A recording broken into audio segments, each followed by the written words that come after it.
At 200 degrees F, you start to have problems with damaging your conductor if it's made out of aluminum, and most of that conductor is made out of aluminum, right? It is called annealing that aluminum. It makes it soft and it stretches.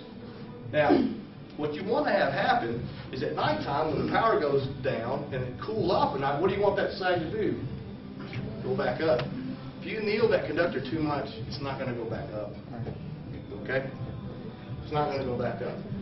So we have to maintain these clearances and be mindful of that. Now, I put that tree in there because you remember the outage that started in Cleveland and nearly took out the whole eastern seaboard back in 2004? Do you know why it started? Was the tree? That it was too hot? That conductor sagged down in the tree because they were saving money and not clearing their right-of-way. That was the start of the whole deal. So there are a lot of technologies going on, development in the conductor world. Here's the standard one, aluminum conductor, steel reinforced. This is made out of aluminum on the outside, and it's reinforced in the middle with steel. ACSS is aluminum conductor that's steel supported, but this is really kind of different because they anneal that aluminum on purpose at the factory. So it can carry more current because you know it's not going to stretch anymore. But when you anneal something, what does it do to it? Hardness-wise. Makes it more malleable, makes it more soft, right? So when you install it, you have to be much more careful. And you have to use different hardware to support it. Here's another one, ACCR, aluminum conductor composite reinforced.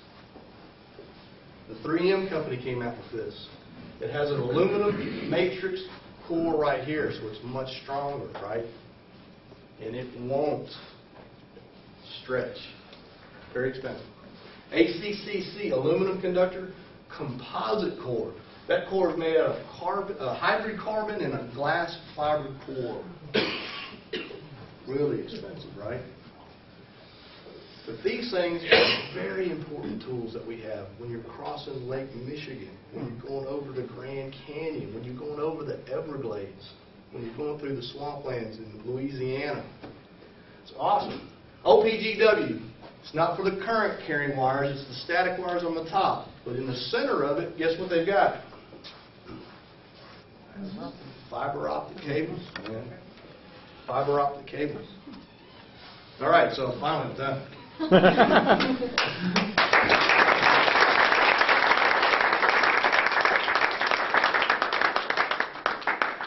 Any questions for him? I hope not. I have a question. When you showed the 1960s to current... Yeah, isn't that cool? Yeah, I mean, Kentucky's always been a coal-based electricity state, and we've always had low utility rates. That's right. So how do you explain that we go from the bottom of the barrel to the top of the barrel over the time period when we historically had the cheapest electricity? Yeah. What do you think? I don't have a clue. Economics and people.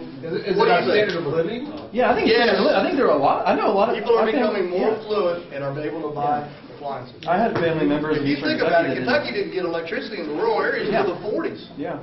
So what you're showing is that the standard of living increases with the electricity consumption. Yes. Have you heard that before? And that's a big philosophical. Here 2 weeks ago. Have you heard this before? Okay. Yeah.